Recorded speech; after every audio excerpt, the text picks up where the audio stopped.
Time for the Post-Mortem Report with your hosts Ronald McGilray and Michael Schotter.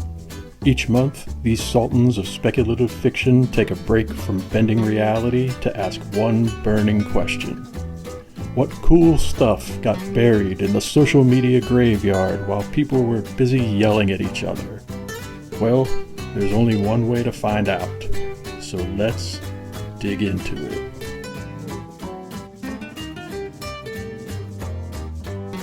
Hello, everybody, and welcome to the Post-Mortem Report. I'm your co-host, Michael Schotter. And I'm Ronald McGilvray. Welcome to episode 19. Excellent. Excellent. I've been waiting for this one. I've been waiting for episode 19 because, I'm a big Dark Tower fan. Mm-hmm. And for those of you who aren't aware, 19 is a very important number of significance in the Dark Tower series. So I couldn't resist showcasing that with my background selection this time. A very swanky background. Thank you. I'll link to where I got this from. I do think it's one of the nicer ones that I've seen as far as like Dark Tower tribute kind of backgrounds. So I'll definitely link that in the show notes. But for you King fans, we might have something else a little special coming up later in the episode, but I'm not going to tip my hat about that because we've got some other stuff to talk about before then. So, but as is customary, we need to begin by letting everybody know how things are going in your neck of the woods. Things are going fine.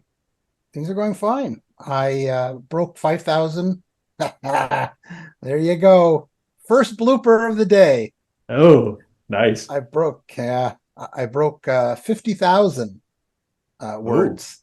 Nice. That's way better than 5,000. Yeah. I was about to be like progress. Unimpressed, and then you bait and switched me with that one. Yeah. So that was good. I'm sort of now I'm on the back end. So I've made it up the hill, and now it's all downhill after this. Well, not so much for the story, but for the writing progress. I'm hoping that it's going to come. So, but I'm at a spot now where something's come up, and I'm not sure which way I want to go. So it's going to be a bit more thought. But breaking the 50,000 was nice. Yeah, got that out of the way.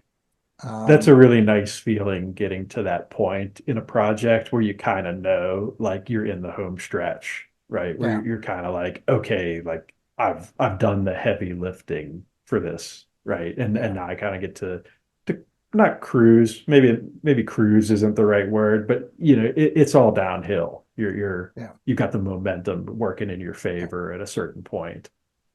Yeah.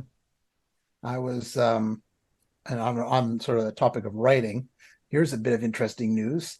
Self-braggartry is coming your way. So prepare. Prepare yourself. Actually, I was looking through some things, and I noticed on Kindle, I was trying to play around with the reports, and I never actually really figured out exactly how they all work. And I don't actually go there that often, but I was playing around with it, and there was a specific reason why, but I don't know what it is now. But I came across a report that actually breaks down all the places that your books were sold. Where you've sold. Yeah. So I see it on the bottom. Sometimes I go and it says they have a little pie graph, and it'll say like 99% US, 1% Canada, something like that. But I was playing around, and I think I got a strange. Well, last episode we were talking about it. You were talking about the Brazil, other, or it was just other. Oh, and that too, yes. And I was like, what is that? So I was thinking about it. So, anyways, I was looking through it to see this year what with book sales and stuff, because we're wrapping up the year, and I've sold books to United States, Canada, United Kingdom, Germany, Australia, Italy, India, Brazil, Japan, Netherlands, and Mexico. Very nice. Very nice. And other. But I was like, wow, that's Yeah, there's some territories there that I have not penetrated for sure. You definitely have hit a few spots that I have yet to encroach into. So that's neat. Yeah. I'm one short of a dozen. Although if I Hmm. throw other in, then that's a dozen. But it would have been Hmm. cool. I'm one away. If I had just one more country, I could have said dozen countries, and I would use that as promotional. Going, my book, Cutter's Deep, sold in over a dozen countries Well, you can worldwide. assume that other is some other country, right? Yeah, It's I it's it's suppose. some other country than the ones that are specifically listed there. Yeah. So But yeah, it I think was. you're I don't covered. know. It's kind of. I don't know. It was It's fun. It fun. was a for when Yes. you're Yeah. a writer to see some kind of cool every so often. It's always nice to have fun news. Yeah, well, we've talked about it on the show oftentimes about like validation, right? It's nice to Yeah. have those moments of validation where you're like, oh, this effort that I'm putting into this thing is paying off, and there's all different sorts of ways where it can pay off, and I feel like that's one of them, right? Uh, just reaching people, especially when you reach people outside of your country of origin, right? Like that's a really special thing when you think Yeah. about it, right? Because it's Yeah. it's one thing to have people who are down the street from you buy something or in the same city as Yeah. you or in the same province or state Or or even in the family. same country. But then when you expand that out to the Yeah. world at large, that's Yeah. neat, right? Yeah. Yeah, you can't It help is but neat. feel good about that. Yeah. But it's not all good news, Michael. No, of It's course, not it all never good is. news Never is. because not only I was going to venture out of my house again on another adventure because Uh-huh. I very seldom leave my house. Pressing your And I luck, wasn't as it let were. down once, I was let down twice. Mm. Once by Bruce Springsteen, who canceled his concert in Ottawa, had tickets to go. And I thought, oh, that's a bummer. But I still got Kiss coming. Well, guess what? They canceled too. So at two Uh, concerts I was going to, they both canceled. Like, and of the same month. What are the odds of that? It was just Horrifying. poo poo laroo. Not fun at all. Well, No. that's what we call balancing out the universe. See, you sold books in all those countries. Now you don't get to go to concerts. That's just the Yeah. universe leveling itself out. Balancing everything out. Yeah. Yeah, that's how that Yeah. rolls. Yeah. Yeah. Got my flu shot as well as my COVID now.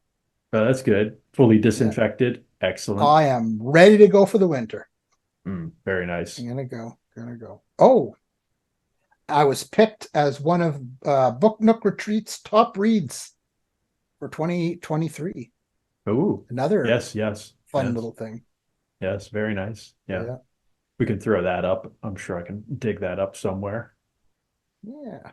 If not, I can more than happy to send something to I'm sure you. you'd be more than happy to provide that link if I can't find it. No, I, Yeah. I got you. I got you, boo. Yeah. Uh, You have any snow there? We got snow here. no, it's a little early for us to have snow. Yeah. We typically don't get it until right around Christmas time. Uh, And so, again, as we've mentioned before, we record these in advance. So we're December 15th is the date we're actually recording this. So we're just shy of the holidays.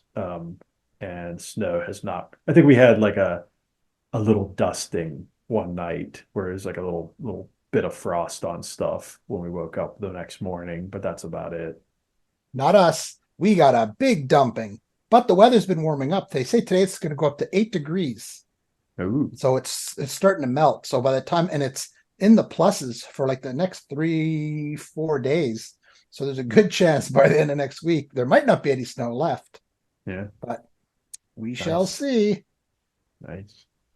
Well, all those international customers of yours know exactly what 8 degrees Celsius means. But for all the Oh, American this, listeners, I'll let you know that that is pretty warm, or at least well especially above for what we would December. call freezing. Yeah. Yeah.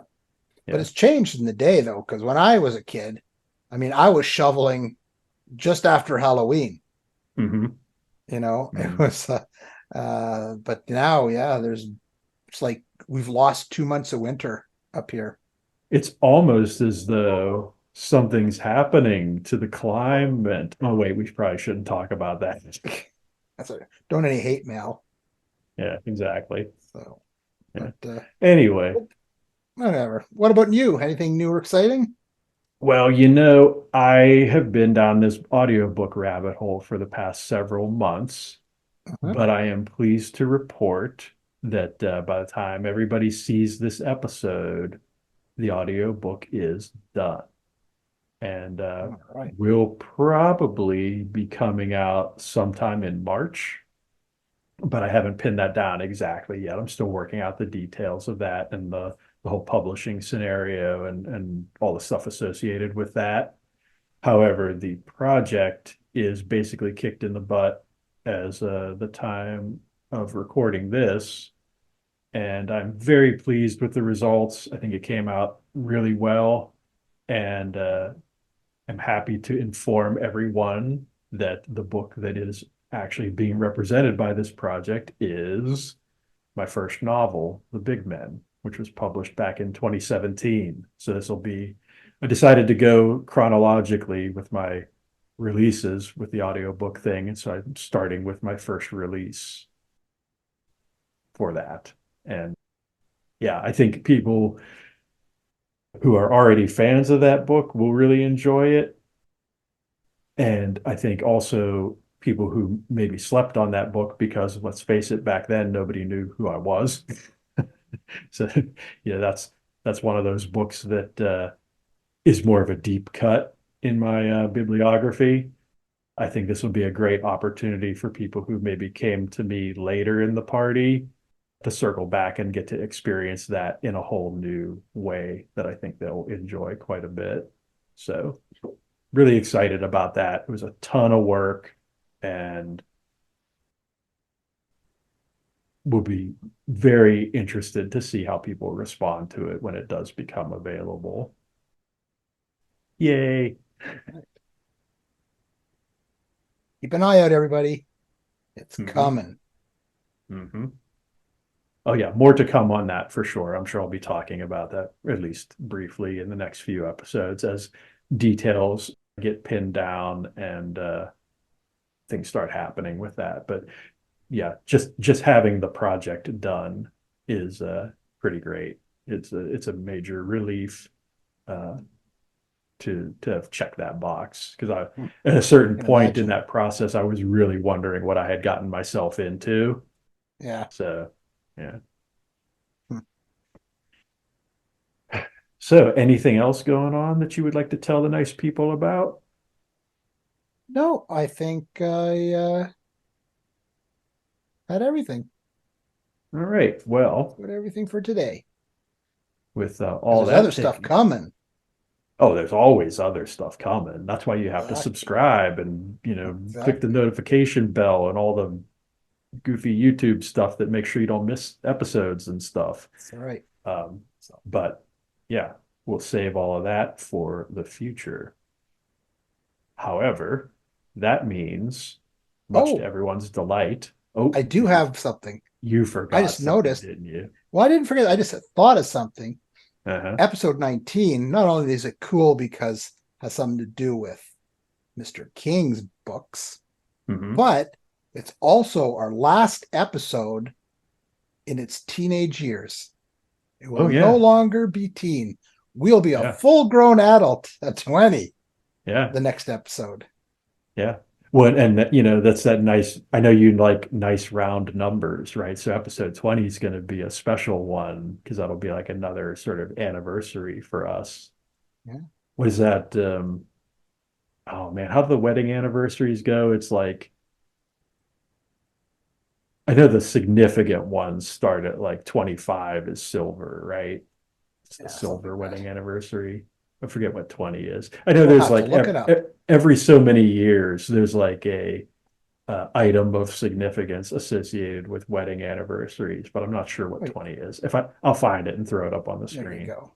There We're, you we're go. coming Yeah, up just on that I kind though. of looked down. I was like, episode 9. Oh, that's the last of the teens. There'll be Hmm. no more teens episodes. Yeah, Strictly never adult again. from now on. All our teen angst is out of our system. Yeah. Hopefully our episode doesn't like decide to move out on us. Uh, well, that's cool. That means I can just turn its bedroom into a An studio. office. Yeah, Yeah, there you yeah, go. nice. Wow, we're gone deep on this analogy. Okay, time to reel it Yeah. in. All right. Okay, so as I was about to say, now that we've taken care of that business, it's time to move on to some new business, which is our next author spotlight. So, Fun times. Mr. McGilvray, would Yeah, you like to tell everybody who our author spotlight subject is? I would be pleased to, Michael. Hmm. Today, our author spotlight is Adam Hulse. Round of applause for Adam. Woohoo! Fine writer and a good guy. Yep. So, would you care to share a little information about Adam? Well, everyone should sit down because I'm going to read the bio that he provided us. Hmm. So Buckle up. I will start. Adam Hulse is a father first and a writer dead last. The end. I'd say that Thank sums you, things up Adam, nicely. for sending a very inclusive, all informational bio. You might not think it by that very brief summation, but Adam is actually quite a writer. He's actually written things. It doesn't Yes, really show in that bio, but trust me, there are some things that he's written that that's are right. that are worth your attention.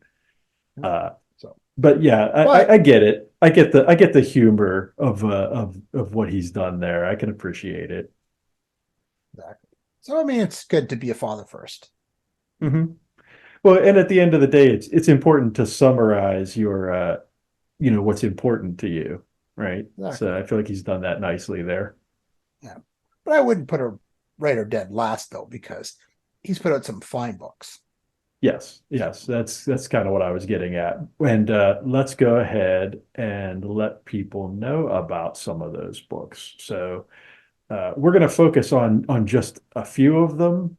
He actually has some more, but for the purposes of this, let's talk a little bit about the two that we've mentioned on the show previously, which are Below Economic Thresholds and The Growth. And also, I'll give you a little preview of what's going to be happening in the book section, uh, which is his latest release, Not a Good Fit at This Time. And I won't say too much about that one right here because I'm going to be talking about it more extensively in a moment. But I know Ron has a lovely blurb for Below Economic Thresholds that he would love to share with you all right now. I sure would. So I'm sure most of you have read it already, but here's a little blurb, a teaser, should I say, to entice you to pick up the book on your own. So this is from Below Economic Thresholds by Adam Hulse. A near future. Demons stalk the desolate slums created by civil war. The agency hire working class survivors to act as pest control for this new threat. It's a dangerous job, but it sure beats starving to death. Kurt robotically kills for rations until his eyes are opened to what the agency is really trying to achieve. Old wounds are reopened as trauma and class struggles are explored. When are you going to fight back? Below Economic Thresholds by Adam Hulse. Pick it up today. Nice. Yeah, it's funny listening to you read that. I was immediately reminded of how much I enjoyed that book when I read it last year, and definitely would consider that like one of my go-to book recommendations these days. I feel like that's a title that people definitely should take notice of because it's got a lot of really good things going for it, and it's definitely one of those reads that stuck with me after I finished it. And like I said before, it's a really easy book to recommend. I think like there's a lot of different people with a lot of different tastes in reading who I would like recommend that book to them without any sort of hesitation or caveat. So yeah, big shout out to Below Economic Thresholds. Really, really solid book for sure. Yeah. He's re-releasing The Growth, right? Yeah, in fact, as we're recording this, the cover for that new version of The Growth is being worked on by his cover artist, and he's been giving Yes. kind of updates about that on social media. So I think by the time you folks see this episode, that re-release may actually be available. And yeah, that would, I know you've read that one and you were Yeah. pretty keen on it. So Yeah. Yeah. It's got that whole sort of the blob vibe, which mhm, I that was a something that I was always really into when I was younger. So mhm. it was an easy fit for me, and he really pulled it off. So Yeah, nice. Very cool. Well, if you want to check out Adam and his works, new and old, you can definitely give him a follow on social media at Hulse Adam on X. I'm gonna bite the bullet and actually call it X, but we all know it's really Twitter. It'll always be Twitter in my heart. And yeah, definitely do that. Give him a follow, check his stuff out. Highly recommended. But having said all that, it's time to move on to Ron's favorite part of this process. Wheel of Death. Oh yeah. So Oh yeah. when Adam said writer dead last, Yeah, he wasn't kidding. I think he might have even put dead in all caps, so it's like he was He having a did. premonition. Yeah. Yeah. Yeah. Well, we're gonna help you along, Adam. You lucky guy. Yep. Yep. Because we're such big fans, we're gonna usher you off in grand All right. style. I thought you were going somewhere with that, but that's Nope. cool. We could, yep. Usher you off is just fine. So you ended on a preposition that messed me up. Anyway, let's give this thing a spin and see what happens, shall we? All righty. Let's give it a spin. All No prepositions right. needed. Ooh. Going. Oh, baby. Well, that is something new and exciting because, as you'll note, there was only one thing on this baby that we have not used yet, which was the axe. And I feel like that's very thematically appropriate for Adam, given some of the stuff that I've read of his. I think he'll enjoy, a good old slashery finale for himself. So let's see how this plays out, shall we? Three, two, one. Ooh, Oh yeah. You ooh. go, Adam. You the I'm not man. disappointed. That was just as impressive as I was expecting. Yeah. Gotta Good love the job. Wheel of Death. Good job. May we present Good Adam blood Hulse, flow. writer Really dead good blood last. flow. Yeah. Yeah. Yeah. Nice. I see what you did there. There you go. All right. Well, as is customary, Adam was very kind to share with us some of his favorite things uh, before he lost his head. And so we will now share those with you on his tombstone. To you, Adam. Mhm. Yes, very nice. Oh, my glass made me disappear. It's Oh, magic. Magic. All right. Good times. So, having taken care of business, let's move on to the books section. I don't know why I'm having such a hard time with section and segment. It's like I can't make up my mind which way I want to go with that. Let's go with You keep us section. informed. Yeah. Perfect. So we're in the book section. Yes. So as promised, I am going to talk a little bit about Adam's most recent release, Not a Good Fit at This Time, which is actually a cool collection that he put out of stories that, for the most part, were things that he had submitted to various calls that got rejected for one reason or another. And you might think to yourself, well, why would I want to read a bunch of stories that got rejected? But the sort of hook or the kind of neat thing that he did with this was he took all of the feedback that he got on those stories and revised them and refined them and sort of updated them and tweaked them and tried to figure out, why did this get rejected?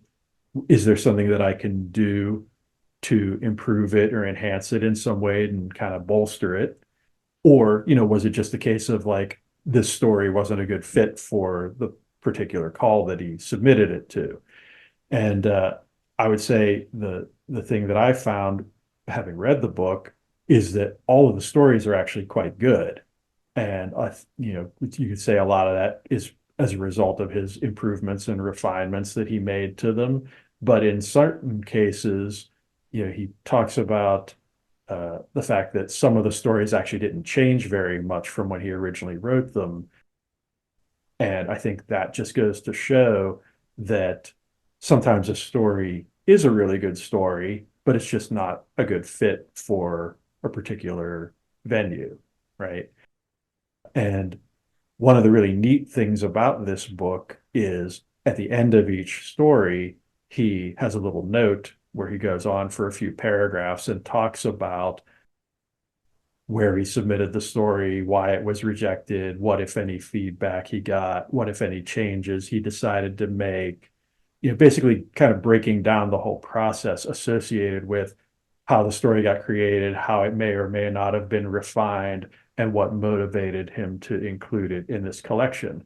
And actually, some of that stuff was some of the most interesting stuff just from a sort of behind the scenes nonfiction standpoint. So there's like that little bit of a autobiographical aspect to this book that's kind of neat and worth mentioning. And then, as I said before, in my experience, all of the stories were quite good. I wouldn't say there's a bad story in the bunch, and some of them I actually enjoyed quite a bit. I'd say there was at least four or five of them that stood out to me as being just really, really good and fun and interesting. And in particular, I wanted to mention the last two stories in the book, which were actually collaborations that he did with Sarah Jane Huntington, who I had not read previously before reading the stories that she collaborated with him on. And those last couple of stories in particular, I think he was very wise to kind of close the collection out with those two because they're definitely two of the stronger ones. And it's very cool seeing how they worked together on them and kind of getting to see how her contributions to those stories enhanced the overall effect of them. And you could really see how they brought something kind of new and interesting into his writing style in terms of him playing off of her and vice versa. So that was really cool. There's, like I said, a lot of really cool things about this collection that I think are noteworthy and worthy of people's attention. So I definitely encourage people to check it out because I think even if you were going to use it as a starting point for exploring his works as an author, I think would make an excellent starting point. Or if you've read things like The Growth or Below Economic Thresholds and want more, this would be another excellent book to check out. Definitely a really strong one. This is probably going to be one of my last reads for that year, and definitely one of the stronger reads that I've had in the year. So uh, yeah, would highly recommend it. Always good to end the year on a high note. Yeah, for sure. For sure. So, what have you been reading lately? Well, I've kind of actually taken a bit of a break from my usual indie reading, and I've Hmm. read a few sort of more well-known authors lately. One because of the book that I was working on Hmm. has some different aspects that I've been trying to incorporate. So I've been reading books of that ilk, so to speak, to try to see how other authors have done it. Hmm. And I think last episode we Elmore talked about Leonard, Elmer Leonard Raylan. with Yeah. Raylan, Hmm. and this one very familiar to horror fans, but Hmm. also sort of a detective pseudo police story Hmm. from our good friend Stephen King, Yeah, nice. fine author, and I'm sure As many of you have promised, heard. this background relevant. Yeah, yeah. So I read Mr. Mercedes. Hmm. Now there's other than sort of the horrific things that happen in it, it is not horror. Hmm. But that's why I was reading it because I wanted to see how he pulled off sort of a detective mystery kind of Crime thriller. story. Yeah, Hmm. and he did really well. He, Hmm. well, I mean, obviously successful because they made a series out of it, Hmm. and I wanted to actually watch the series, but I thought I'd better wait until I finished the book to do it. But sort of in a nutshell, it opens with a mass murder when a Mercedes plows into a group of job seekers in the pre-dawn hours. And then we meet retired detective Bill Hodges, and he's dragged into the case when he receives a letter from the murderer. Hmm. So you get the big sort of opening with the, I guess it's your sort of typical Stephen King, horrifying, you know, kind of event, so to Hmm. speak. And then we see Bill Hodges. Now his character at this point was kind of depressed and despondent. He was on Hmm. sort of the verge of suicide, and I guess the letter and to sort of investigate it sort of is just what he needed to sort of kickstart his life again, which was kind of TV and craft dinner or whatever. Hmm. Uh, and throughout, he's joined by a neighborhood teen, Jerome Robinson, and a quirky Holly Gibney, which became a character that a lot of people fell in love with and has a book now, Holly, Yep. Yep. on her own. So, but they rush to find the killer before he strikes again, and Hmm. he's a pretty insipid character as well. And there's some kind of like, well, I won't say anything, but there's all sorts. He has a very strange relationship with his mother, Hmm. but it's Yeah. yeah, it was a good read, and it was sort of helpful to see how he moved his characters along to try to look into it. But Hmm. yeah, it was an enjoyable read. It was a long read. Yeah. Well, as has So kind of become customary with King's yeah, novels, right? They seem to just be getting bigger and bigger as time goes by. yeah, But I'm actually a really big fan of the Bill Hodges character and the Bill Hodges trilogy, as it's called, because yeah, obviously a lot of folks know Mr. Mercedes is just the first of three books. Finders Keepers and End of Watch being the other two books in that trilogy, which I have read all three of those and enjoyed quite a bit.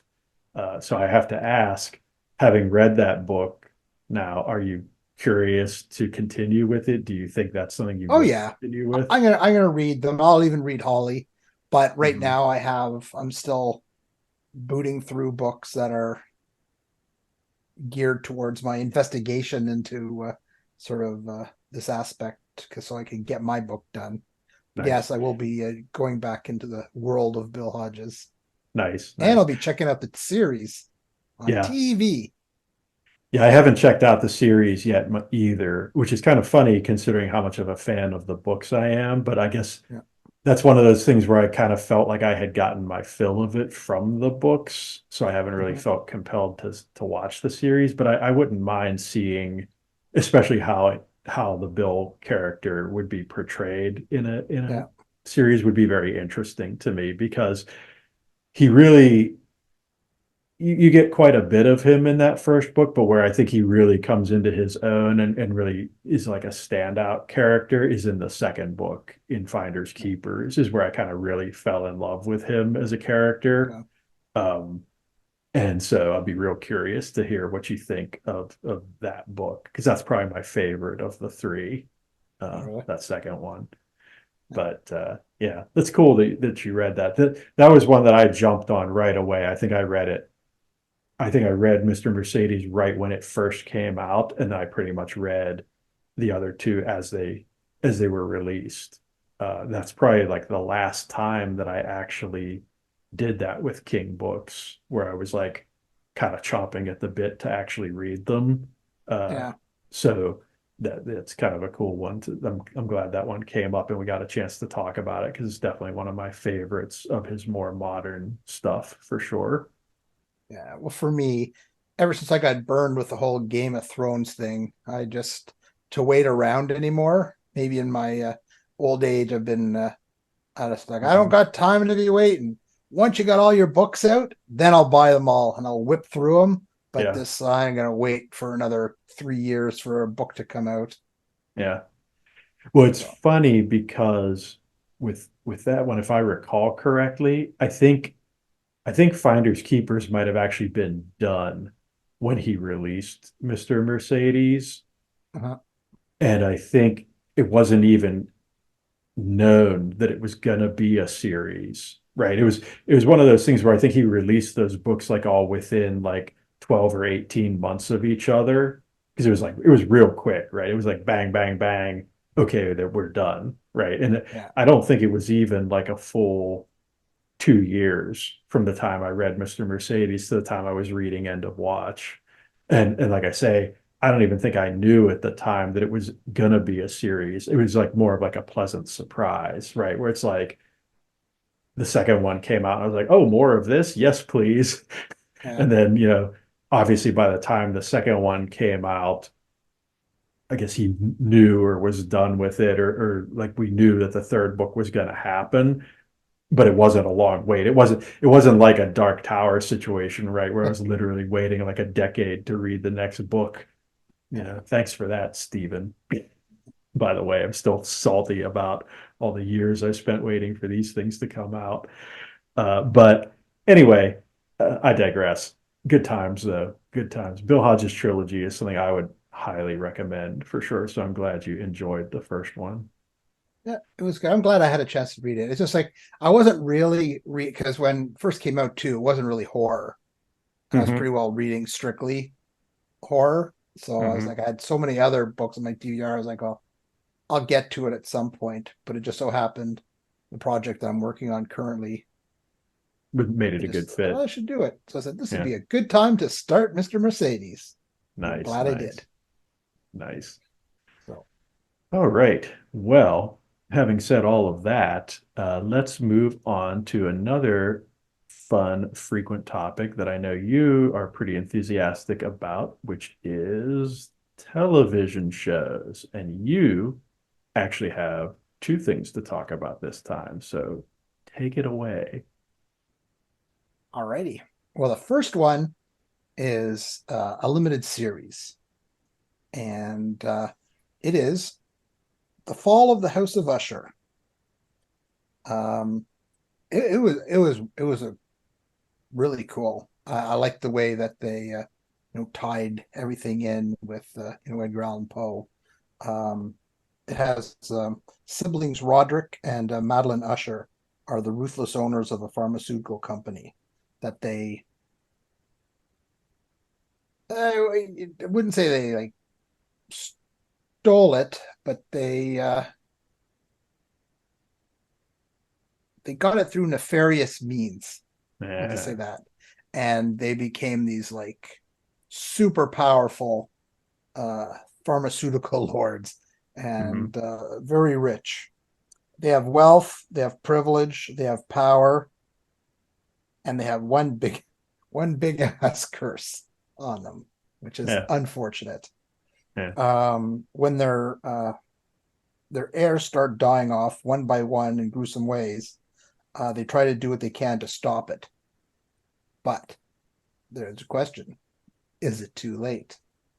Hmm. And there's some things I could say, but that would be heavy spoiler territory because there are certain aspects of it that kind of make the story even more sort of Hmm. interesting. Hmm. But So of course there's I have to ask right off the bat, have you read and are you familiar with the original Poe story, yeah. Fall of the House of Usher, right? So do you feel like this is a case where like they're just using that name, or like does it seem to track with like your recollection of the Poe story? Like is Well, it it's yeah. they there's many deaths and many nods to Edgar Allan Poe's tales. Hmm. Uh, so it's not just like each death is like from a different story. Okay. Okay. So I mean, the Fall of the House of Usher. I mean, I could say one thing, but once again, that probably ruined things. But Yeah. they So took the name for the they're not family. limiting themselves to that Yeah, particular it's not a story, right? redo. They're Yeah, diving deep into the Poe yeah, yeah, okay, mythology. universe. Yes, Yeah, okay. it's That's what I yeah, it's was just curious about because I noticed the whole Raven thing in the trailer for yeah, that, and I'm like, oh, is this just going to be like a Poe smorgasbord? yeah, yeah. Yeah. That's basically what it. And they do it really well. It's very clever the way they did it. So there's certain deaths, how some of their family members and people around them, how they get it. It's if you know your Edgar Allan Poe, you'll be like, oh, oh. Okay. Okay. So, Okay. so yeah, but it was Nice. good because the Fall of the House of Usher, using the name, the family, you Hmm. know, and then with the house as well ties in. It was a good one to sort of anchor Hmm. the show Yeah. on. Yeah. But Nice. yeah, it was pretty clever. It was well done. Hmm. But the family is despicable. Like you didn't really care if any of them died. You were almost like, yeah, Yeah. yeah. I Yeah. just Yeah. slipped up and said one death, but Yeah. I'll leave it to when if you're gonna watch it, you can Do you see it for recall how yourself. many episodes? Is it like five, six, something like that? Is it pretty short? Yeah, it was. I don't remember how many. It might have been 8, Oh, okay. but Nice. it wasn't like 7 seasons or anything like I've been doing Yeah, yeah, doing yeah, yeah, lately. yeah. Well, to be honest, something like that at this point would probably be more appealing than some of the other things we've talked about recently, right? Because I ain't nobody got time for 7 seasons of a show in my universe right now, right? Like, but 6 to 8 episodes of something, that's something I could actually see myself doing, like, reasonably. So I think that one might make the top of my to watch list. So that's Yeah, pretty and cool. it's not like something that's really gruesome either. It was an interesting way they. Mm, I really want to say this one scene, but And don't worry about it. I think people who know probably know because yeah, if it's a reference to one of the famous Poe deaths, there's people know those, right? yeah, So, it's but uh, yeah, it's it yeah, it's really cool. I'm trying yeah, to actually. Probably still have it on my list. Oh, I was right. 8 episodes. there you go. Yeah, and Nice. have titles like A Midnight Dreary, The Mask of Red Death, Murders in the Okay. Rue Morgue. So you get the Yeah. kind of idea of Yeah, what they're going So for.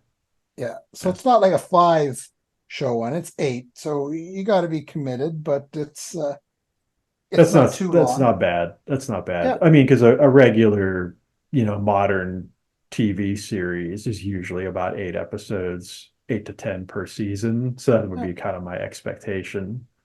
yeah. Well, it's a good one. It's well worth your time. Nice. So what else you got? You've been busy on the TV front. Yes, yes. I've been dragging my sorry ass in from work and been really exhausted lately. I just been like, I just want to sit on the couch and watch something. So I've been getting some good quality TV stuff in, and this one I'll be wrapping up, if not tonight, this weekend, Hmm. and it is called The Last Ship, Hmm. and it's 5 seasons, so not as Hmm. long as the 7 seasons or so that I've been watching previous shows, but there's lots of moving parts to this one. So this one you have Tom Chandler is the captain of the destroyer USS Nathan James, which is sent to the Arctic for what they think is a scientific and training mission. Hmm. After 4 months with no communications, they're attacked by some Russians. Forced to break radio contact silence, they find out that 80% of the world have died from a virus and that they were actually sent to the Arctic to find a vaccine. Hmm. So this was completely unknown to them. They just thought they were doing some exercises and stuff. And so it was kind of a shock. So they're basically fighting against the clock to find a vaccine, as well as against those who would thwart their efforts. Uh, Hmm. it's it's I don't know if it's me, but I found it's a very addictive and exciting show. I mean, literally, there's always action and something happening, and Hmm. it's like, and the villains they do really well because I was like mad at the villains all the time, and I was like, just get them. Oh, I hope they pay. They're just so insipid, Yeah. Like why would they even do something like that? What kind of scum is that? Yeah. Yeah. And I won't say if everyone gets their comeuppance or not, but I've been really enjoying it. Yeah. I've been really Nice. lucky with my things. But an interesting sidebar, and I actually brought a prop for this episode, Ooh. is this the show is based on a book by William Brinkley Mm. called Last Ship. And as I reach into my special area of trinkets and pull up, there it is. I Oh, look had the at that. book, There you go. The Last Ship. Very So cool. I don't know how long I've had this because it's been for like ever. What was it done? Hmm. But because it was funny because they had it and I thought, oh, I read a book called The Last Ship, and oh, I bought this back in 1989. Wow. Wow. I've had this since 1989. Look at the pristine shape it's in. That's how Yeah. well I treat my books. Yeah. So if Very I bought any nice. of your books, they're probably in perfect shape because I treat them well. So I hadn't really thought about it, but then I went to the my bookcase because it said I was usually it just skips the credits and goes, Hmm. next season starting. Hmm. But I don't know, I'd hit something, and so I went through the whole credits, and I was like, based on a book by, and I thought, I bet you it is that book. So I had to tear all these books apart because books from the 1980s, They're pretty they're in a varied at this point. they're they're way in the back somewhere. But I found it and I was like, look at that, I got the book that this show's based on. Yeah. Nice. So but yeah, Very I'm cool. hooked on the show. It's really good, they're all So, it's is go the ahead. is the show set in the 80s? Is it like a period piece kind of thing, or did they modernize it? Like, is it supposed to be today? Yeah, it probably I would say it's like today. Uh-huh. Yeah. I would say it's Nice. today. They don't really go back. There's no one with like was it day glow outfits or anything. There's no Right, right. Well, I was, like I feel like there's certain things you can tell, right? Like based on what kind of technology is available, right? Like are people yeah, running around with smartphones or are they, yeah, not have any phones, right? That's usually a dead giveaway for yeah. time Well, period.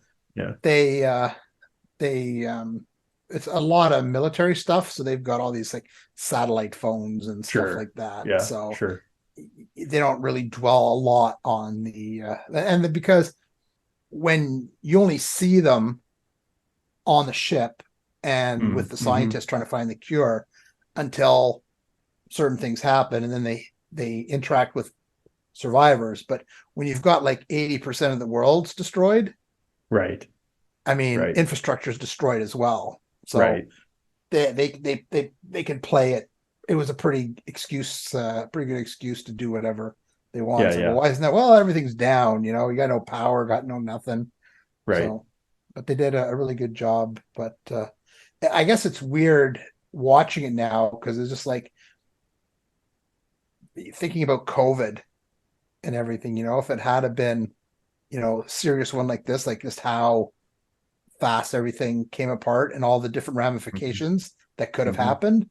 So it was kind of very haunting after having gone through 3 years of COVID and Mm-hmm. watching this kind of thing. And so you can imagine if you're on a ship, the government knew that this virus was going to kill everybody. So they sent their last best hope scientists to go out and search this thing that they needed to find. Mm-hmm. And they didn't tell their own, ship about it. So Mm-hmm. then to find out, you've left all your family behind, and you find out when you finally break radio silence that your family's gone, your friends are gone, literally everybody's gone, 80% of the world's gone. Mm-hmm. It was, but Yeah, yeah, so lots cheerful. lots of action. Yeah, very Super cheerful. cheerful, upbeat, uplifting Yeah, watching experience. Yeah. exactly. Well, it is in a way because it's almost comic bookish in a way where um like Tom Chandler, who's the captain of the Nathan James, this ship, um, is like this indestructible god. He like saves the world like Right, right. 5 times, kind of thing. Very So stalwart, like resolute, like go-getter exactly. kind And of. he Yeah. does the stuff he does is kind of comical. Like when you think of it in that aspect, it's like, because you're in season 5 and it's like, oh, he saved the world again. First it was like terrorists, and then it's the virus. Then it's this, and then it's that. And so when you look at, but it's raw as well. And I'm a real Yeah, sucker yeah, for yeah. I that kind get of I stuff. get the appeal for sure. Yeah. Yeah. So, but yeah, Nice. it's fun. But death galore. I mean, and like no character is safe on this show.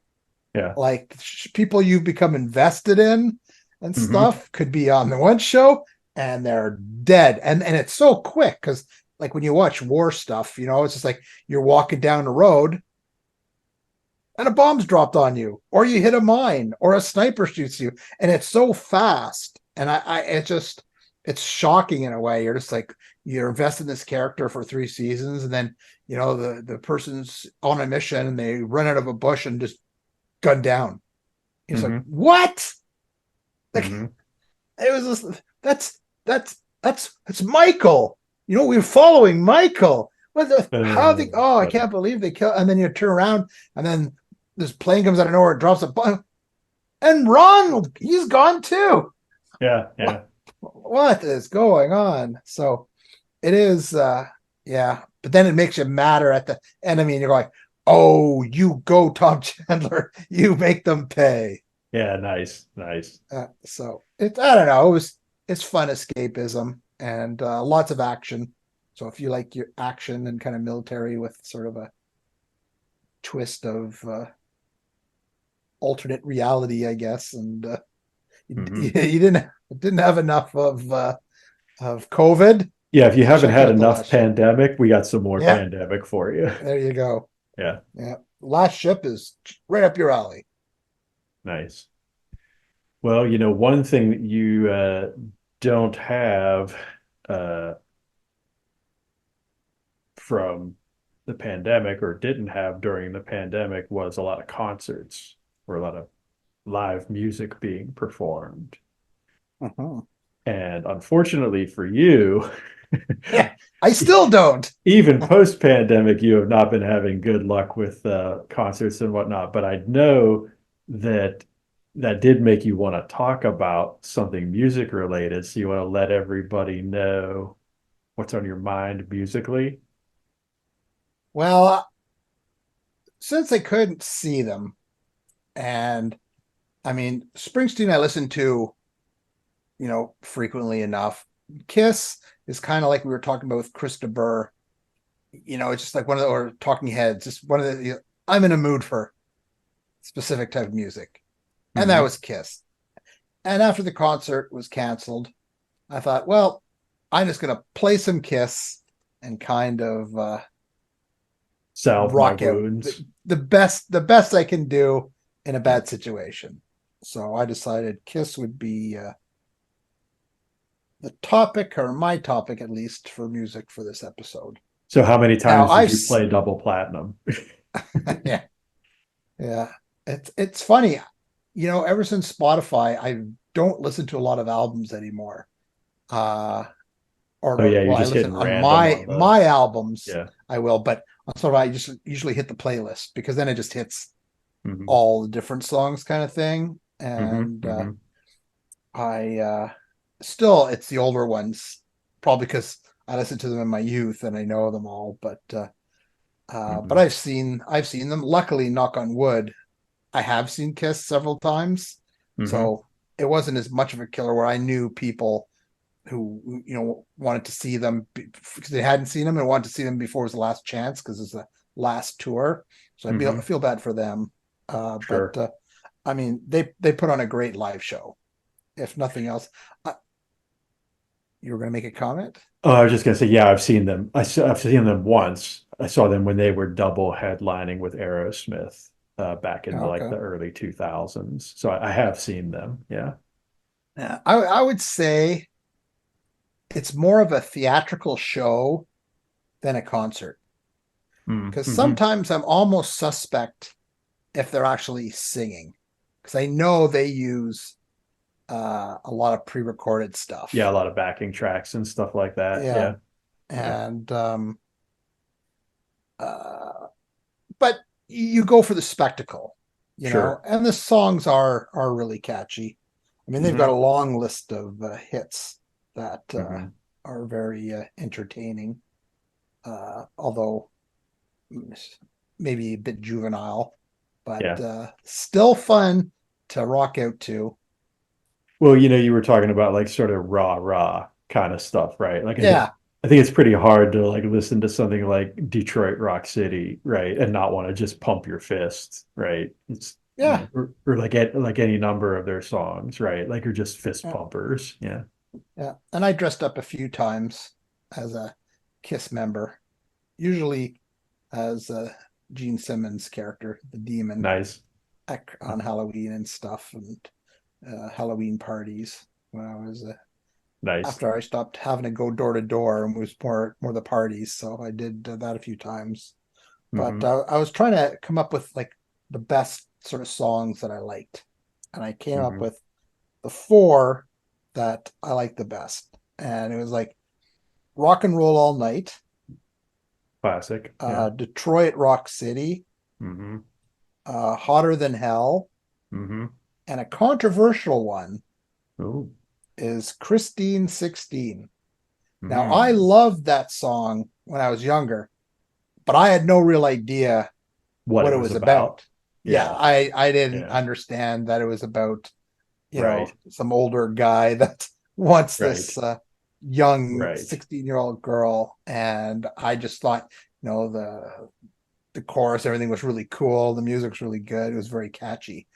But I Yeah, was always never understood why it was really hard to listen to find it anywhere. Like no one yeah, was yeah, playing it, yeah. and it's not really on like any Spotify. Like you actually have to go to the album Hmm. to see it. You can't. It's not on a playlist or anything like that. Yeah. Well, Um, and I mean, you could kind of see why, I think. yeah, Yeah. Yeah. yeah. And another not controversial but interesting tidbit that I found out when I was trying to find out more about all the controversy behind Christine 16 is that both Eddie and Alex Van Halen played on that song, No, I did not Christine know that. 16. Now they well, I think it was they did a version of it, but I don't think that's the version that is Is on the on. album. Yeah, I think Ace Frehley kind of changed it up a bit, and uh, Chris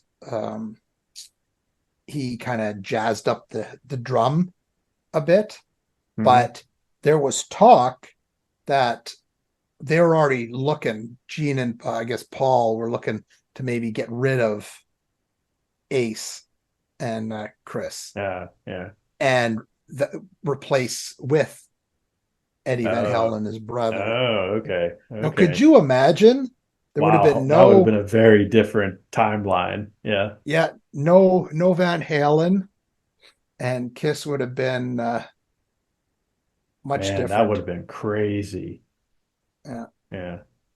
but I don't know. I don't know that work because I mean the Van Halens, from all intents and purposes, were pretty strong-willed and strong-headed, Right. That's what I was gonna say. and I can't really picture Eddie and Alex Van Halen playing second fiddle to, yeah, yeah, anybody for Gene and very Paul, long. Yeah. because Gene and Paul wanted to control their thing, and I don't know. As Eddie and Alex grew, there'd probably been animosity anyways. Yeah. Yeah. But it didn't matter. They ended up getting rid of Ace and Chris, anyways, Yeah.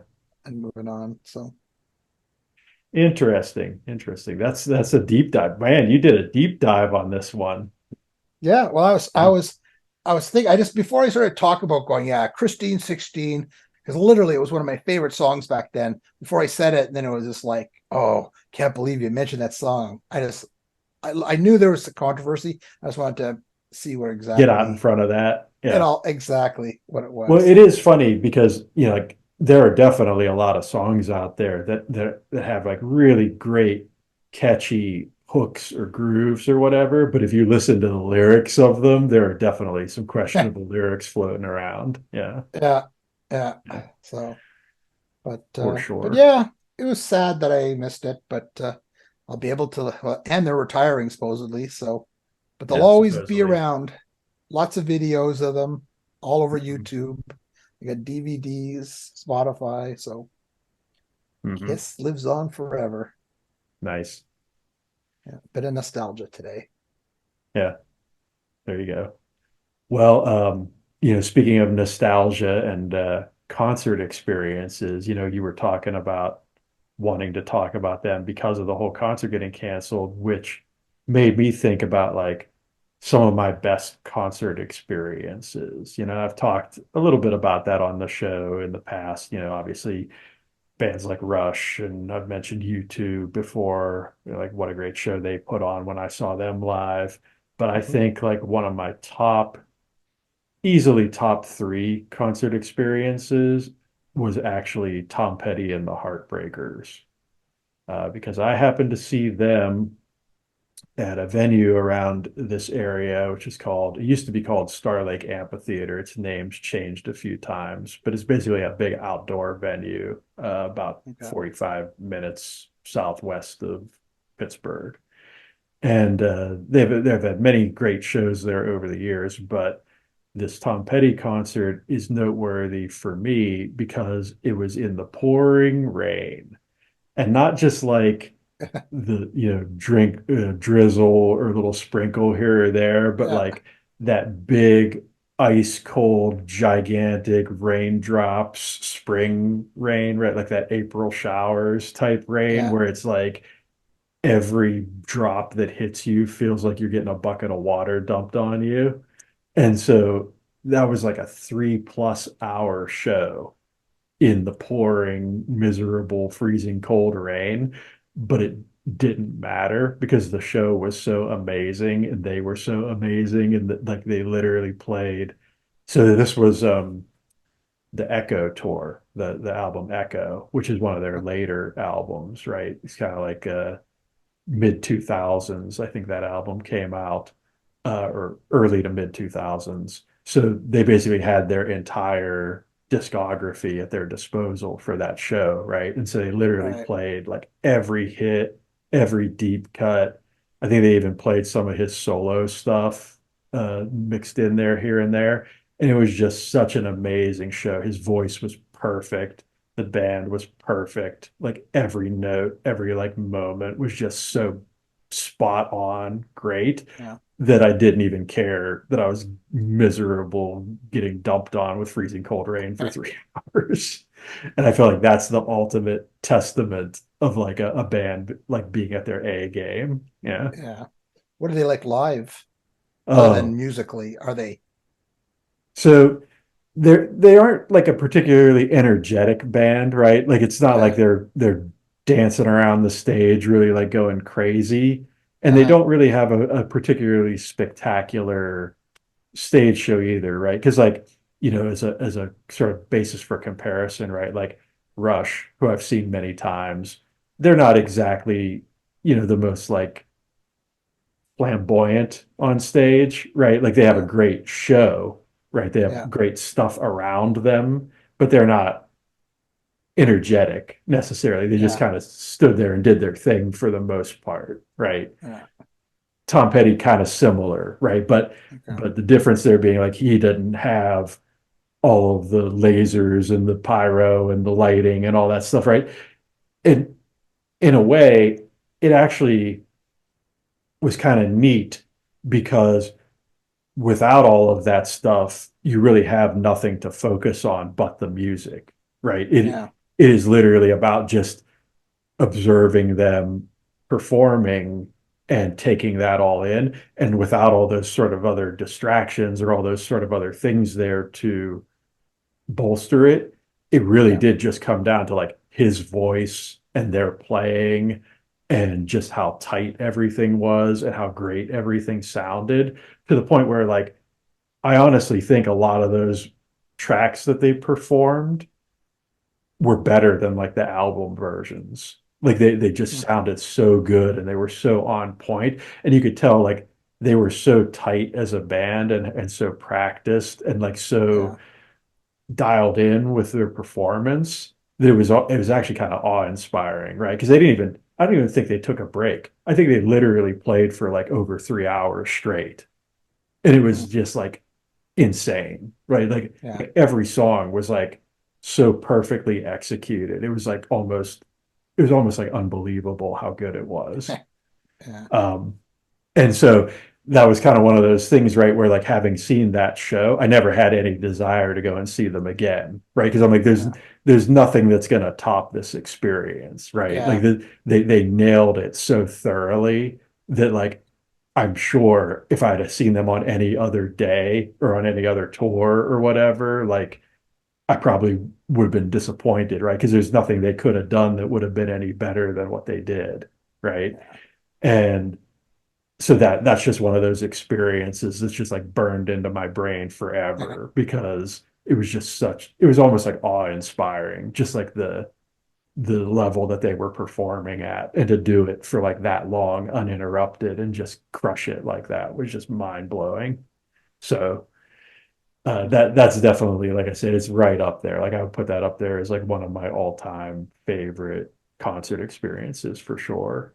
Um, and of course, I, just love Tom Petty in general, and both the stuff they did as a band and his solo stuff. Like, is there's a lot of really really great songs there between the two. I remember when Damn the Torpedoes came out. That was Mm, so big up here. I was like, hmm. who is this guy? And Yeah, it's like the first time you hear Renegade or yeah. not Renegade, Refugee. Yeah. Oh, I thought you were gonna go for like referencing Sticks for Yeah, no, me. I think your Styx obsession like leaked into my brain there for a second. Yeah, Uh, first uh time you hear Refugee, that like yeah. sticks in your head real hard, I think. Yeah. Yeah.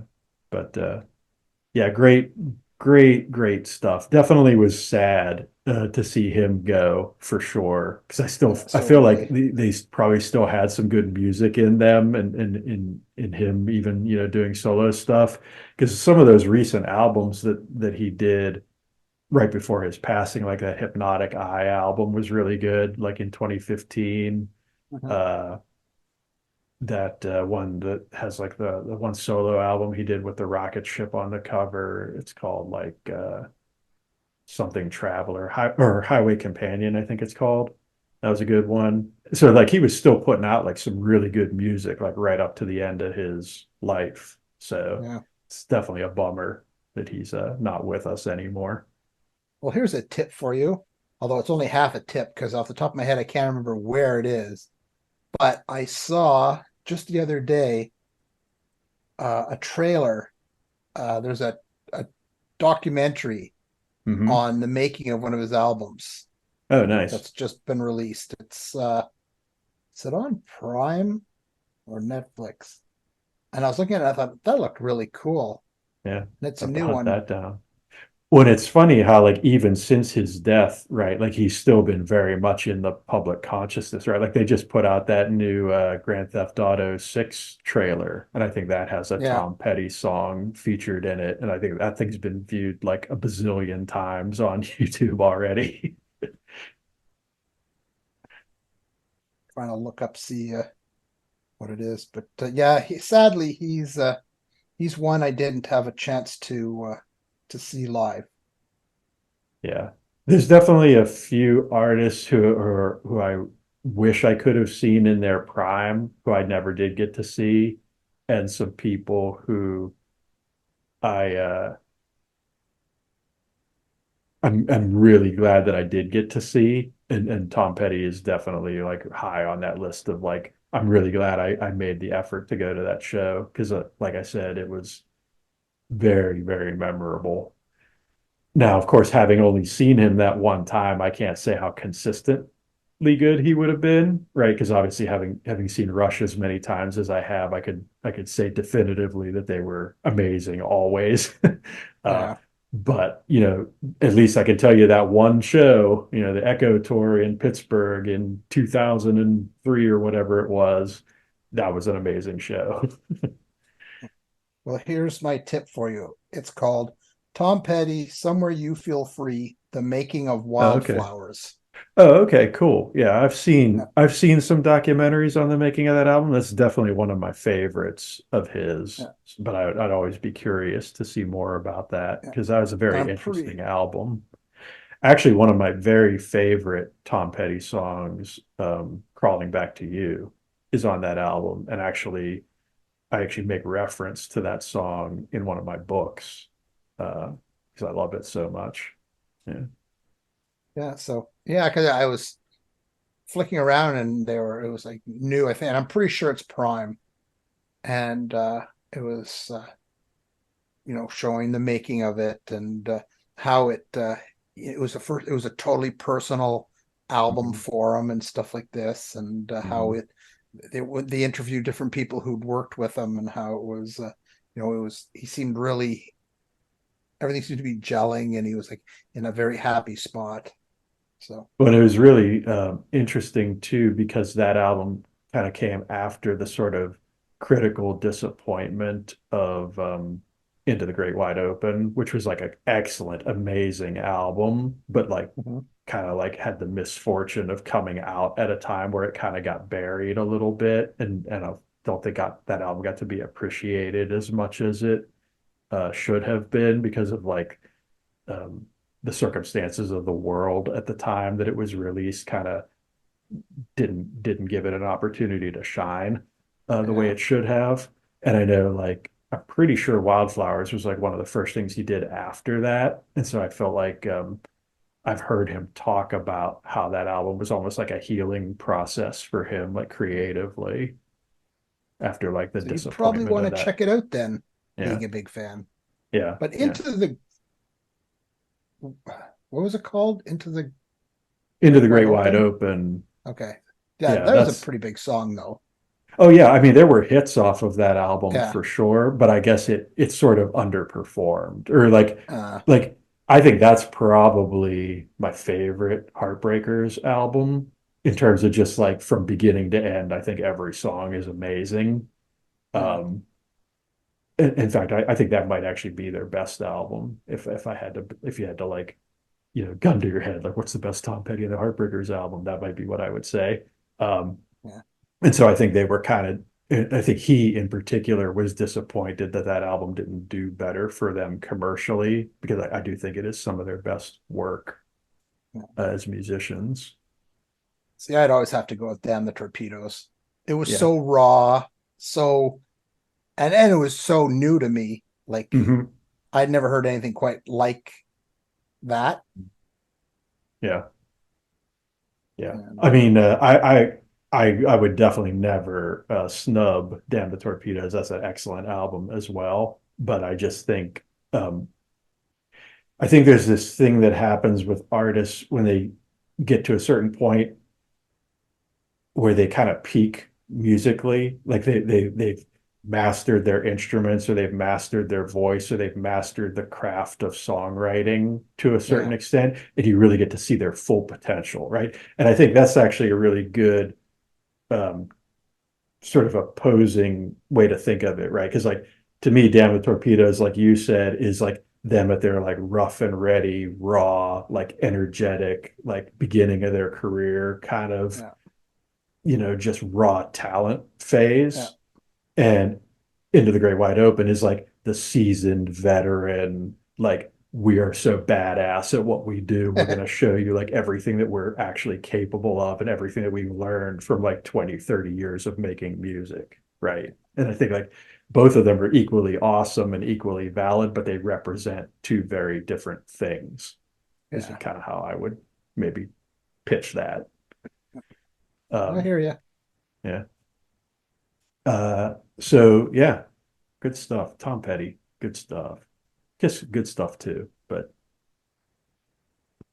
there you have it. But they canceled. So Yeah, they canceled, so I'll give the nod to Tom Petty. Tom Petty played for like, 3 hours straight without a break in the rain. in the rain. Well, he wasn't Yeah, getting wet. If yeah, he was getting yeah, wet, I'd be even more impressed. yeah, They had a covering, so yeah. I'm not gonna give them so much credit. I But hear you. yeah, good times. So, having said all of that, let's move on and talk about some movies. Who So, doesn't love movies? yeah, what have you been watching lately? I feel like you've got something that's gonna maybe surprise some people with this one.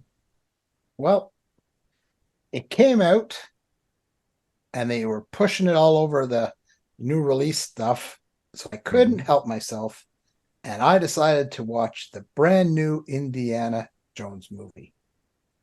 Indiana Jones and the Dial of Destiny. Mhm. I had to make sure I actually read that because it's quite a mouthful. I wanted to get it right. Mhm. Uh, it was a fun throwback to the earlier movies, but I didn't find it as good as the Mhm. earlier movies. Mhm. Seldom are, but it was an overall uh, fun. There's nothing really new added. Yeah. They did have a time travel idea. If anyone's been watching our episodes, know that I'm kind of a fan of time travel stuff. But there is that, which I won't really get too much into to spoil anything. Mhm. And of course, there were Nazis because what's an Indiana Jones movie without Yeah, it's kind of Nazis? like a box check. Yeah. Yeah. Yeah, seeing him older and kind of how he acted as an older Indy was kind of Mhm. fun as well. And then seeing characters from the past that have also aged was kind of interesting. And they use a lot of sort of tongue in cheek with that, and that made it that was kind of fun. Mhm. The action had the same zest as the previous ones. Um, so they knew their formula, for Yeah. that show, and they did that, and it was kind of fun. Except, of course, he's more geriatric. Yeah, yeah. I was gonna say he's got to be pretty crotchety, I would Yeah. imagine. Yeah. So, but he still manages to hold his own, and there's some fun taken with stuff that he did in the earlier movies that is a bit different Wouldn't fly now. now. Yeah. Yeah, but they make fun of it, so Mhm. it's fun. The one thing though is his goddaughter appears as an Mhm. adult, Helena, Helena, Helena or Helena, I can't remember what. Well, I don't know. I just, she was like annoying and unlikable. I was trying to, trying to think, that was the whole thing about it. I was like, I just wish someone would like just run her down with one of those Nazi trucks or something and just get her out of the movie because she's just like, I don't know. Just rubbing you the wrong way from the get-go. Yeah, Yeah. yeah. I was like, really? You're just like a bad loser. It was really bothering me. But That's funny. I was about to say something, but that would be a spoiler as well. So I guess I won't say Yeah. that. But yeah, I don't know. At the beginning, I don't know. Just something. I was just like, oh, please, you're just such a piece of work. Just Yeah. because when I watch an Indiana Jones movie, once again, I want it to be kind of like The Last Ship, where it's raw, raw, fun, lots of action, lots of adventure, Hmm. and the insipid people get what's Yeah. coming to them. You don't Yeah. put the Yeah. insipid person and tie them in with a good person because that just ruins the whole experience for me. Yeah. My mindset was I'm going in for this like fun filled adventure and it's going to be a whole bunch of fun. And then they threw her in. Yeah. Yeah. Yeah. And I was Just like, yeah. just come on. Someone's got to shoot her, do something. But, anyways, uh, overall, it was okay. I mean, it was, I would, if someone was to ask me, I'd go, you know what? Go watch the first one, sure. Sure. because you're never gonna beat that one. It was fun to see him. Like there's closure, I guess, in a way where you know he's older now, Hmm. so you kind of see where did Indy end up, Yeah. and that was good. So Yeah. in that sense, I'd go, yeah, it's worth it, and Hmm. it's probably better than some of the others that came before it. But Well, so here's my kind of 2 cents on the whole Indiana Jones thing. So like I was good after the Last Crusade, right? The third one, the one with yeah, Sean Connery. I was yeah, good. I didn't need any okay. more Indiana Jones after that. That movie's near perfect. So Uh, anything you're going to do after that's just going to be a disappointment as far as I'm concerned.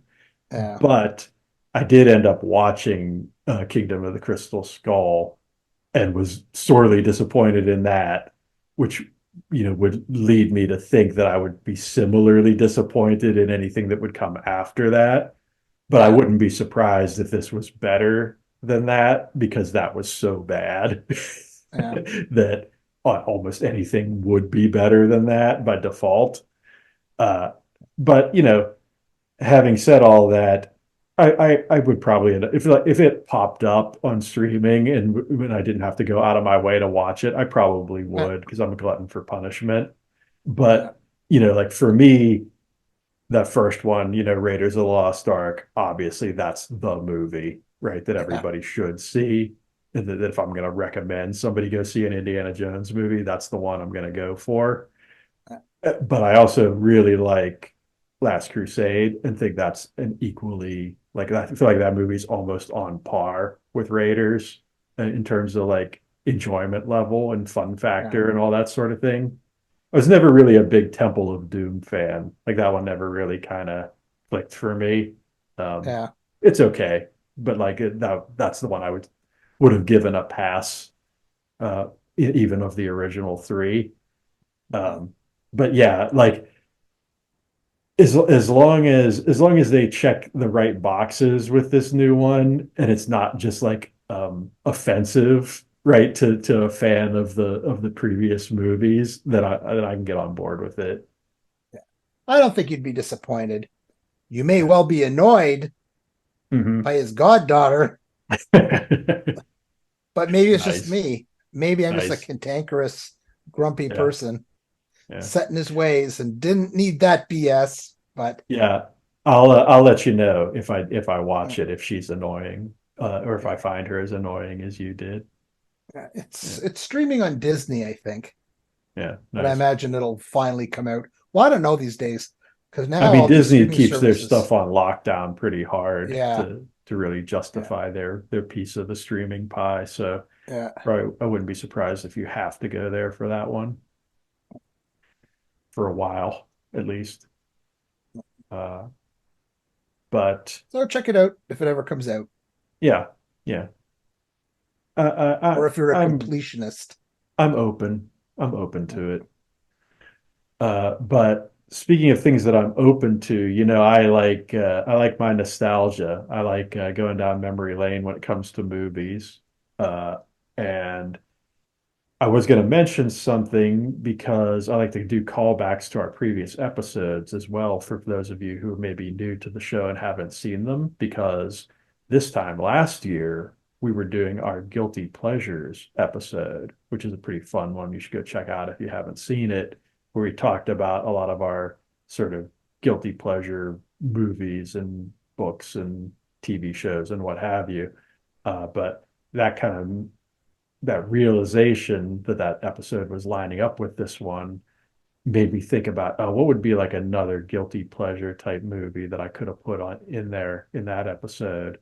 And that made me think about Gone in 60 Seconds, the not the old school one from the 70s, although that movie is kind of interesting in its own right for its own reasons, but the one, the Nick Cage vehicle from, I guess that's like the late 90s. I think it might have been like 99 or 2000 that movie came out. Man, that's a fun movie. In between his Ghost Rider movies. Yeah, but it's the thing, right? Like, yeah, that's the thing about Nick Cage movies. They're very hit and miss, right? Like, for every hit he's had some real misses. But I feel like Gone in 60 Seconds is a hit. That movie, I've watched it several times over the years, and I always find it pretty entertaining and pretty watchable and fun in that like kind of goofy, like turn your brain off a little bit way. Like it's Yeah, almost like a precursor to the Fast and the Furious thing, right? yeah, Because it's got that same sort of vibe to it where it's like, these are actually kind of bad people doing kind of bad things, but it's presented in such a fun, kind of almost lighthearted way that it actually just yeah, comes across as being just like a fun kind of romp, yeah. which is kind of an interesting thing when you think about it, right? Like there's definitely been other films that are like that kind of present like criminal or illicit behavior in a way that comes across as just sort of like, oh, this is kind of a good time. Yeah. uh so We should get on board with that. yeah, yeah. Start our own car theft ring. Yeah, yeah. Well, I'm not sure you'd want to necessarily emulate the techniques used in that movie because, as you'll recall, things kind of go sideways for those Yeah, folks in various ways. Yep, people getting shot and all kind of nasty stuff at certain points. But I think that's another fun aspect to that movie too, is when it kind of flips and it shifts to the perspective of the detective dude who's like trying to track them down and figure out what's going on and sort of nail Nick Cage for all his shenanigans. Um, so that's like a fun aspect to it as well. And then of course, all the car stuff, is super cool. And of course, the legendary uh, final chase scene in that movie is definitely one of the coolest like chase scenes ever in a film, I would say. better Uh, than the French Connection. well, here's the thing, right? Like that's impressive for its time, Yeah, right? Like, yeah. but like if you remove it from the context of its time, I don't know Not that that it impressive holds up anymore. holds Yeah, up so well by like modern yeah, standards, right? But like yeah, just so like the thing about the Gone in 60 Seconds chase scene is it's very reminiscent of like a set piece from a video game, right? Like how you have these like really amazing like choreographed or like a fight scene from like an awesome Asian martial arts movie or something like that, right? Like where you have this really intricate, sophisticated, dialed in, uh, propulsive set of sequence of events that's playing out in this way that's like so compelling and captivating and just energetic in the way it's put together. Now, granted, not particularly realistic, but like I said, it's a turn your brain off sort of experience, right? You're just along yeah, for the ride and having a good time. And I think that's where that it's like the ultimate example of like a popcorn movie, like a like something you're just going to go in and enjoy and not think about it too hard. Yeah. Whereas like French Connection, that's like more of a serious movie, right? Like that's more of a uh, I don't know. It's kind of like the difference between pulp fiction and literature, right? right. Yeah. It's you're pushing different buttons. You're going after something different with those two different approaches to things. Uh, and both can be equally satisfying in their own right and under the right circumstances, or depending on what you're after in an Yeah, experience. But it really is apples and oranges at the end of the day, I think. yeah. Well, to do a callback, Indiana Jones wasn't Mhm. going anywhere in 60 seconds or less. Yeah, nice. It'd take him like 60 Well, seconds just to get going. yeah, 60 seconds to get out of the chair. Yeah, Yeah, yeah. nice. So, Good times. All right. Well, speaking of time and time running out, let's uh-huh. move on to our last section here and talk about some video games. So, Video. you have been playing a new video game, which isn't really all that new, but I'll let you explain that. It's new to me and it's exciting and Hmm. quite a learning curve. Hmm. So, as many probably know, I was a fan of the World of Tanks, Hmm. and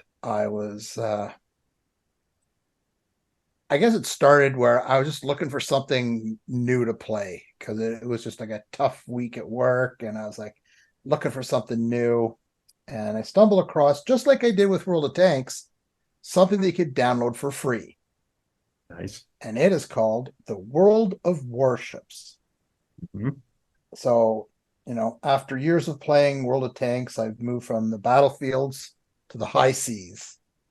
Now, there's some trepidation in this because I was kind of looking at the trailers and stuff, and I was like, all right, here's the ship.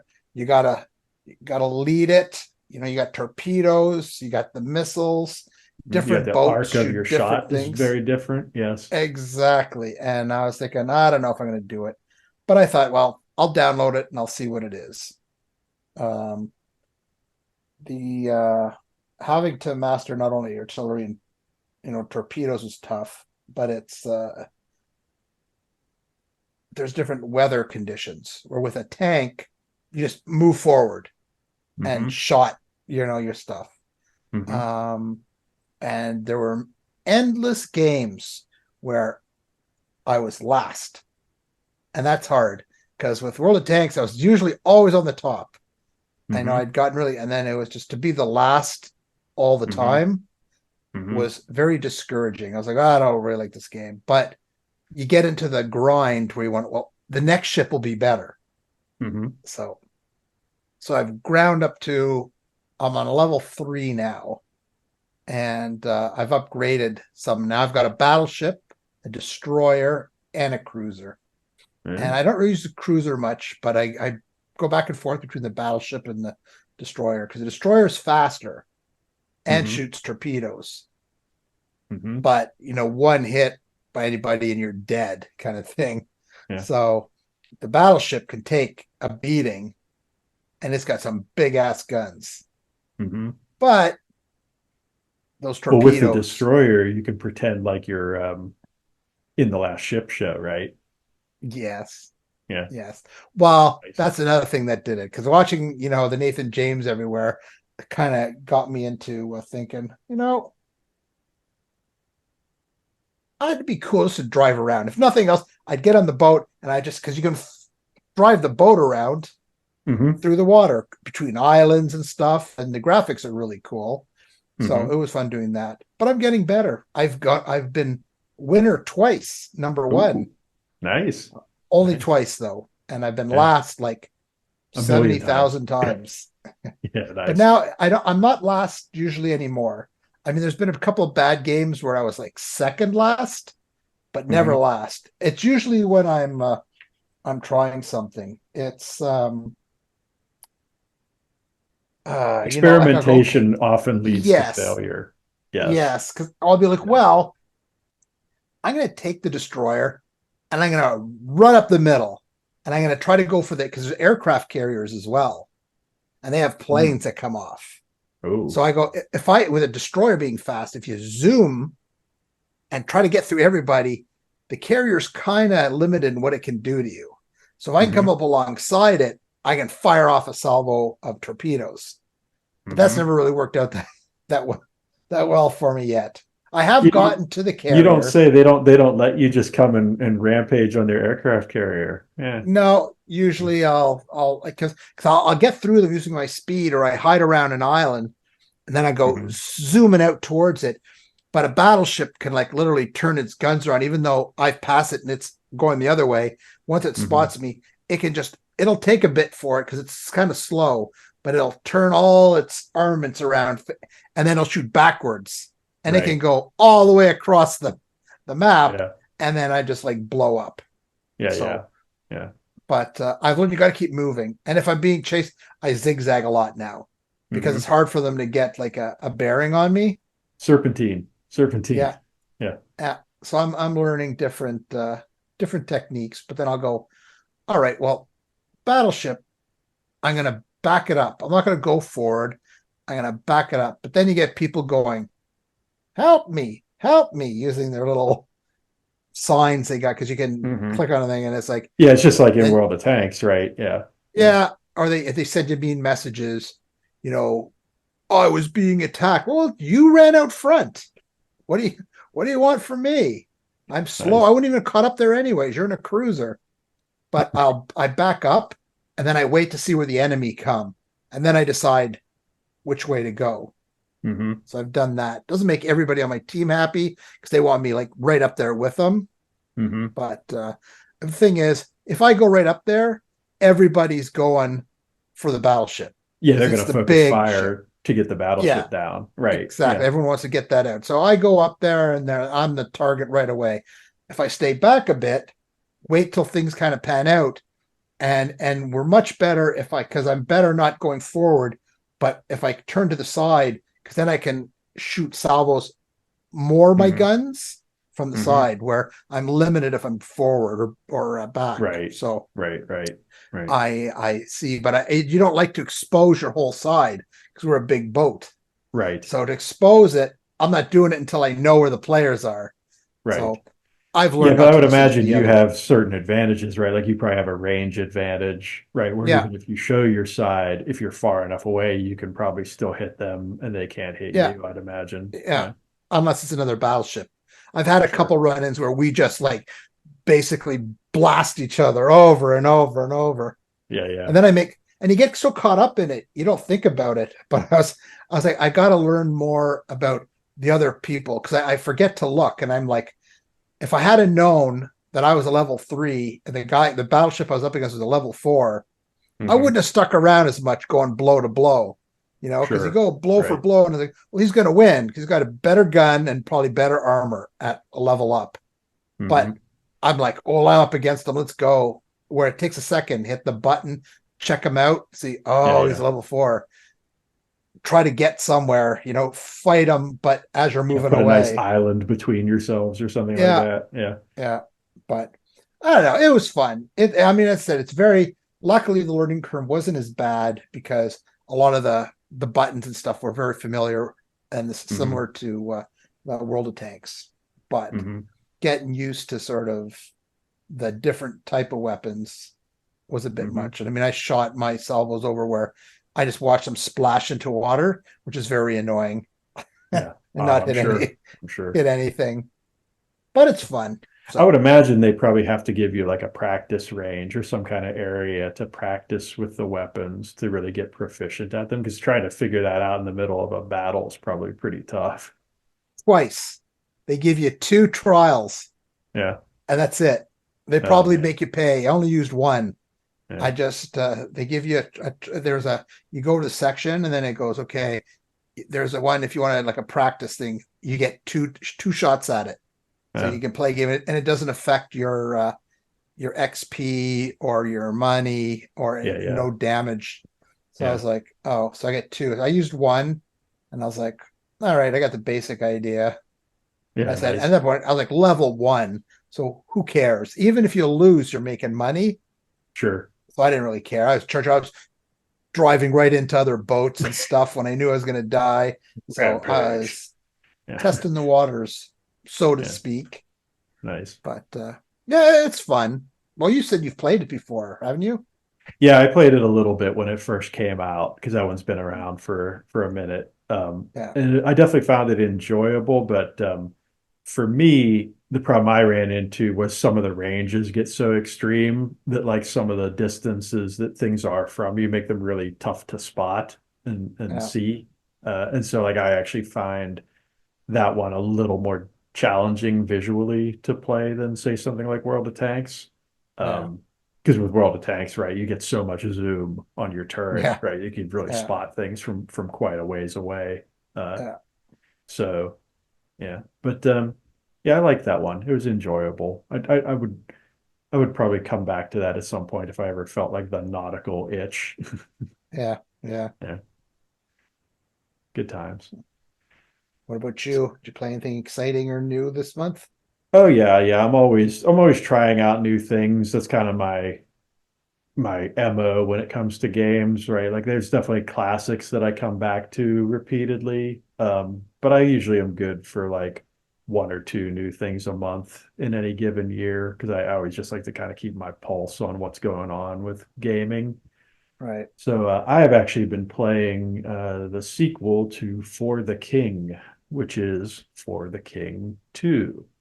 If you're not familiar with For the King, that's another one of those hybrid tabletop board game slash RPG type experiences where basically you make characters and you kind of level them up as you're going around this world and you get into these turn-based battles, doing quests and stuff.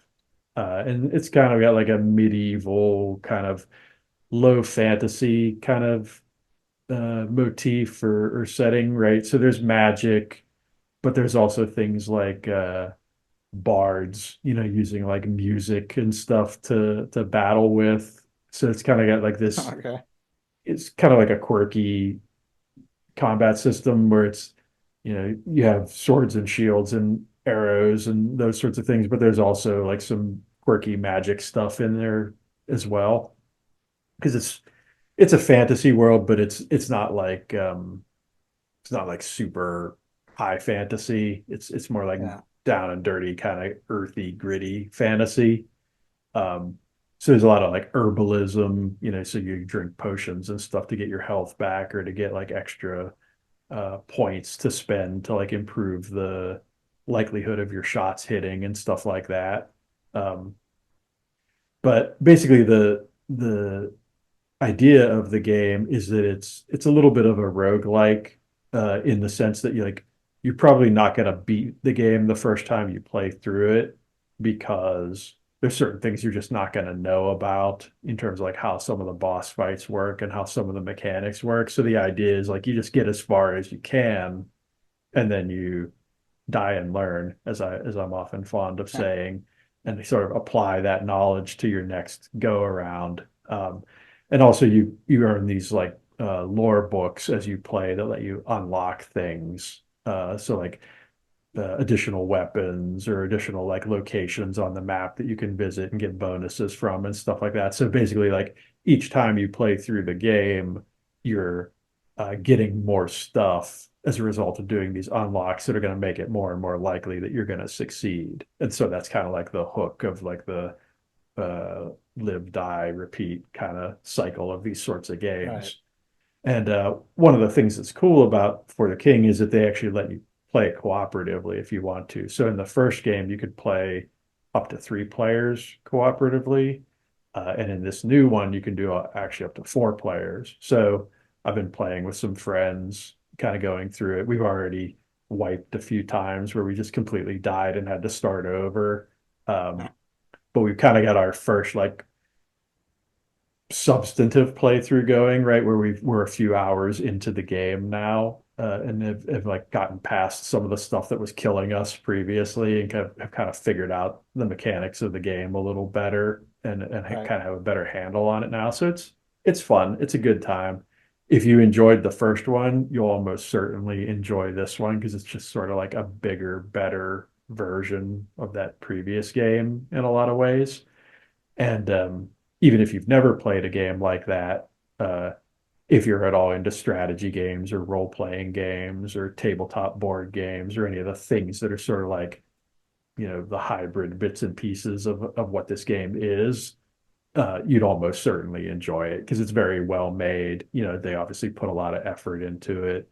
And I would say you definitely don't have to start with the first one. If you just wanted to kind of go with the latest and greatest version of it, you could definitely do that because there's like a little bit of a connected story between the two of them, but this is one of those situations where it's really more about the gameplay and about like the cooperative experience of playing it with friends and that sort of thing than it is about any of the narrative aspects, right? The narrative's just there to give you like an excuse to play the game.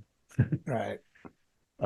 But it's fun. It's a good time. I would definitely recommend it. And it's not a particularly expensive game either. I think like new, even though it's like a new release, I think it's only like $25.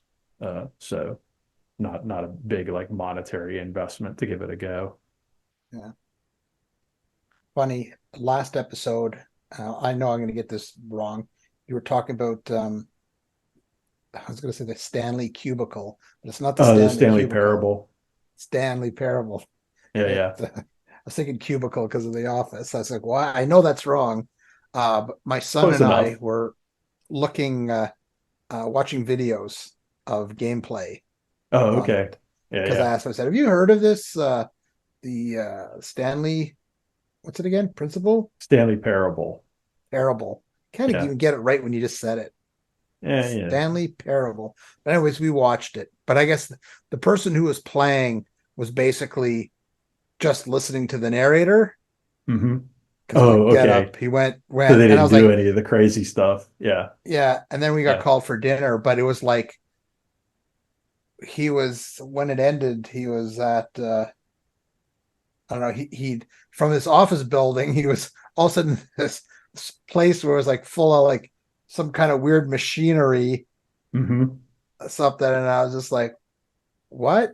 And then but I was getting the impression that it was winding down, and I was thinking, but then I remember you saying, yeah, if you just follow this narrator, it's like 20 minutes or 30 minutes Yeah, is yeah, dead. And I'm yeah. like, That's it. is Yeah, this that's it like game exactly. almost over? Yeah, yeah. But I thought, well, maybe something else happens. I don't know. But then after dinner, we ended up not watching it because we ended up doing something else. But It's so we were really watching funny it. watching somebody who's like a total conformist play that game because if Yeah. if they just follow the instructions, there's not much to it. Yeah, No, like nothing happens. That was what yeah, was so weird. I kept yeah. staring at it. I was like, turn right. Is it turning right? Go into this room. Oh, what is this? And then it's like the code. You've got to put the code in.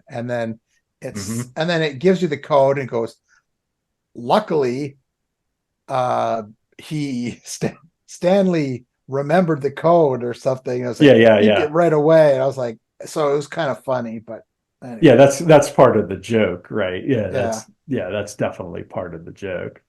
Yeah. So Now what you yeah, really want to see is what happens if you don't put the code in, right? Or if yeah, you don't do any of those things that you're yeah, being prompted to do. That's the game. Yeah. yeah. So So you just got to see the very like veneer of what's going on there, for sure. But we've already talked about that game a bunch. Definitely go back and watch the previous episode if you don't know what we're talking about, because that we break that one down pretty thoroughly in that one. But I just thought I'd mention that yeah, we were looking at it, and it's kind of a quirky game.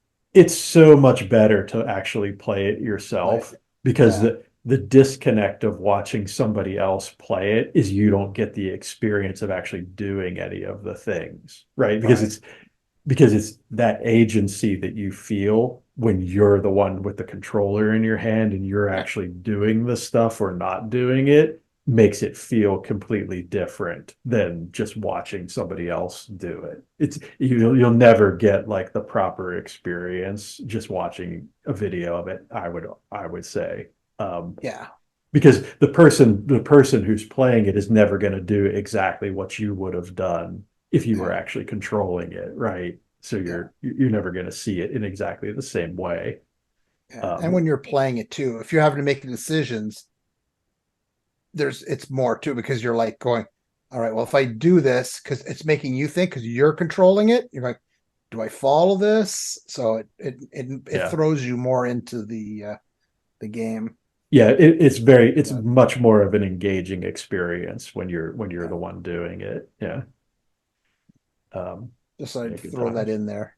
Yeah, no, that's good. I'm glad Mention. you brought it up. I'm glad you were curious enough about it to go and watch it at Yeah, least. Yeah, because yeah, like I said in the last episode, this is something I don't mind repeating. That is a game that I think anybody who enjoys video games should play that game for sure. Like it's an experience that you should have if you enjoy video games at all. Because I think people who play games and appreciate and understand games will be able to appreciate that experience in a very like cool, like special way. So yeah. it's one that I always recommend to people because it's a shame I think that more people haven't played it.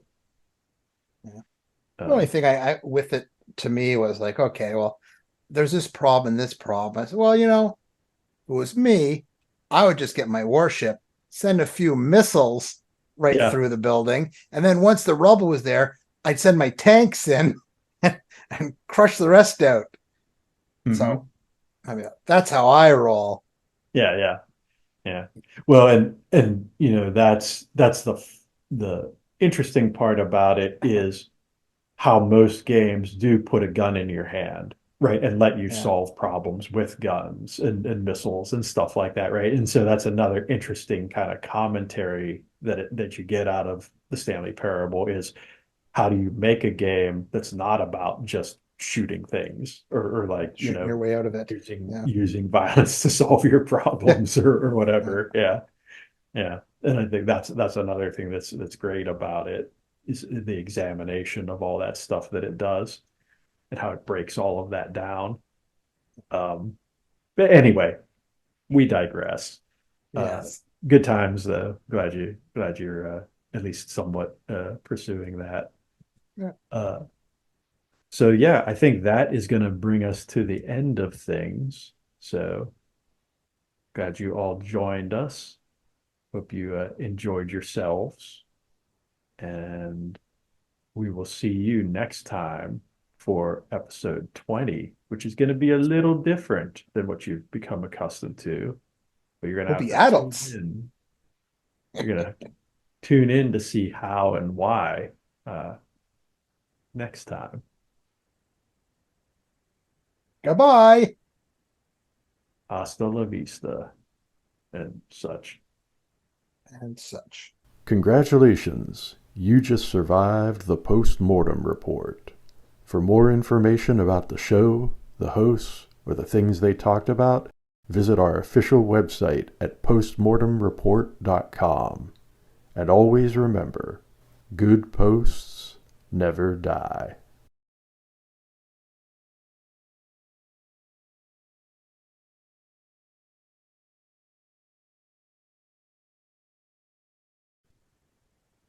And that's a wrap.